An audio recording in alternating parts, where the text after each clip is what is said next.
1 month after ng breakup nila ni Tessa, marahas na pinaalis ni Harden ang isang lalaking walang tirahan.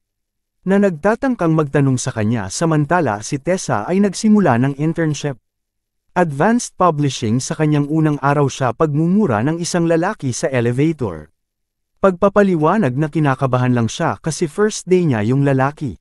Si Trevor ay nagtatrabaho din doon sa amo tinanggap ni Secretary Kimberly si Tessa at nagpapakita sa kanya sa paligid ng interns magulo opisina na nagsasabing walang nagtatagal kundi siya. Pakiramdam ni Tessa ay mananatili sa Tessa Works buong gabi na natutulog sa kanya. Desk sa umaga hinahanap ng kanyang amo na si Vance kanya at impressed na nabasa niya at nirepaso ang 3 aklat magdamag ay bigla niya itong isinama. Dumating siya sa trabaho na bagong ligo at nagbibihis araw-araw sa hotel para sa kumperensya. Siniguro ni Vance si Tessa ng isang silid at pinadalhan siya ng pamimili kasama si Kimberly. Naghahanda para sa evening party na si Kimberly ay nagpapakita na siya at si Vance ay higit pa sa mga katrabaho mula nang mamatay ang kanyang asawa. Nagulat si Tessa kung gaano siya kaganapan. First day has been at sabi ni Kimberly, sinabi sa kanila ni Harden na magiging mahusay siya para sa ang kumpanyang Tessa ay umalis sa bayan samantala pumunta si Harden sa isang party sa kanyang kaibigan. Pag-uudyok ni Molly na sinubukan siyang ligawan pero marahas niya itong tinulak palayo at umalis. Matapos makatanggap ng lasing na tawag mula kay Tessa, sa tawag ay sinabi ni Tessa na siya ay naging hinahanap si Harden pero wala siya at hindi nakipag-ugnayan sa kanya. Harden insists. Marami na siyang message sa kanya pero wala sagot ni Tessa saka pumunta sa isang hotel room. Ipinapalagay na bawat lalaki ay tumatama sa kanya ngunit hindi maintindihan ni Harden ang lasing na si Tessa. Tinamaan si Harden at sabay silang natutulog sa umaga ay tinawagan ni Kimberly si Tessa. Humanda sa loob ng 5 minuto kapag nagising si Harden, hanggang sabi ni Tessa lasing siya at ang kanilang ang gabing magkasama ay walang ibig sabihin noon hindi sinasadya ang pagtatalo nila Tessa. Ipinahayag na hinalikan niya ang isang taong nakakagalit Harden na pagkatapos ay sinasabing siya ay natulog. Si Molly din ay umalis si Tessa para makipagkita sa kanyang team, pababa at humingi ng tawad kay Trevor. Noong nakaraang gabi sinabi ni Trevor na gagawin niya nag-react na parang Harden sa pamamagitan ni Trevor. Nalaman ni Tessa na nagtrabaho si Harden sa Vance, publishing dati sa kanyang parehong papel.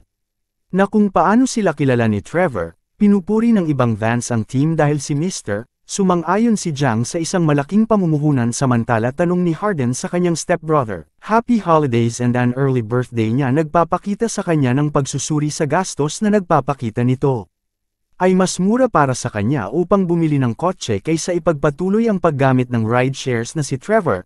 Nakahanap pa ng partikular na sasakyan para sa kanyang Tessa. Masayang niyakap siya at maya-maya ay binili ang inirerekomendang kotse na natutunan niya mula kay Harden, kapatid na pinuntahan ni Harden sa London. Nakahanap ng kaarawan ang apartment nila Tessa, regalo ni Harden biglang dumating si Harden. Kasama ang kanyang ina na kinikilig nagkakamali sa pag-iisip na sila pa rin. Together in private paliwanag ni Harden, hindi masabi sa kanyang ina na naghiwalay sila at hinihiling ni Tessa na magpanggap pansamantala kaarawan ni Tessa ang kanyang ina ay nakumbinsi siya. Upang manatili sa pag-uusap nila huli sa gabi at ipinakita niya ang kay Tessa Harden, larawan ng pagkabata Harden at Tessa, magkasundo sa kanilang silid sa umaga. Sinubukang bumisita ni Dad pero tinanggihan ng mama niya kanya furious Tessa returns para patigasin yon. Gabing nalaman niya ang pagkabata ni Harden, trauma na nasaksihan ang pag-atake ng kanyang ina. Mga utang ng kanyang ama ipinahayag siya ng ina ni Harden. Nakakita ng therapy ngunit nang maglaon ay nagamot sa sarili. Sa alak natapos ang bangungot ni Harden, nang magsimula siyang makipag-date kay Tessa na gumagawa. Masaya siya nang magising si Harden isang araw binigyan niya ng isa pang regalo si Tessa na nagpapaliwanag. Na gusto niyang makita ang reaksyon nito oras na sinabi niya sa kanya ang kinakatawan ng regalo. Ang kanyang perpektong araw kung saan siya ay maaaring pumili kahit anong gusto niya at sasama siya.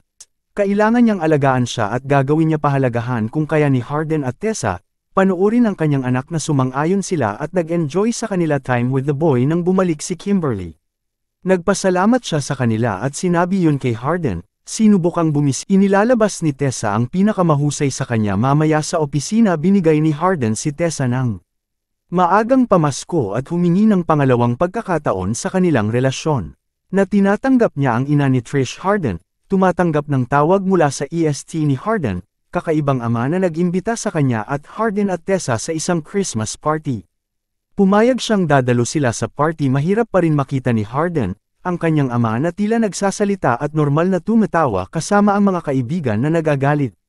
Matapos malasing si Harden ay humarap sa kanya ama tungkol sa pag-alis sa kanila pagkatapos ng pangyayari kung kailan nila siya pinakakailangan. Inamin ni tatay ang kanyang kasalanan ngunit sinasabi na ito ay napakatagal na niyang inakala na naka-move on na sila. Galit na sinaktan ni Harden ang kanyang ama na si Trish, bumabagyo na nagsasabing pinili niyang magpatawad ex-husband niya and move on at kay Harden, hinahatak lang siya pababa ng sama ng loob at inilalabas ang kanyang galit sa isang lampara sa susunod araw sa trabaho. Sinabi ni Tessa kay Trevor ang tungkol sa kanya pagtatalo sa ama ni Harden sa tanghalian. Ibinahagi ni Trevor na nahirapan ang kanyang kapatid.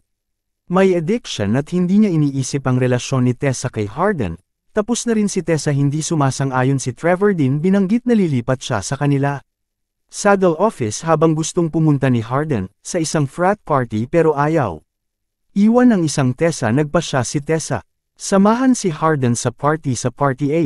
Paghahamon ng lasing na Tessa sa Truth or Dare, matapos kutsain ni Molly ang kanilang relasyon.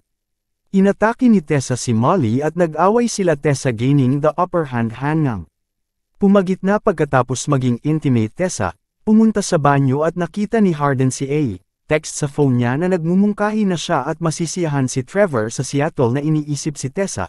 Dinaya Harden storms off. Tessa follows pagkababa niya sa hagdan. Nagtatalo sila ni Harden na iginiit niya walang ginawang masama bago umuwi.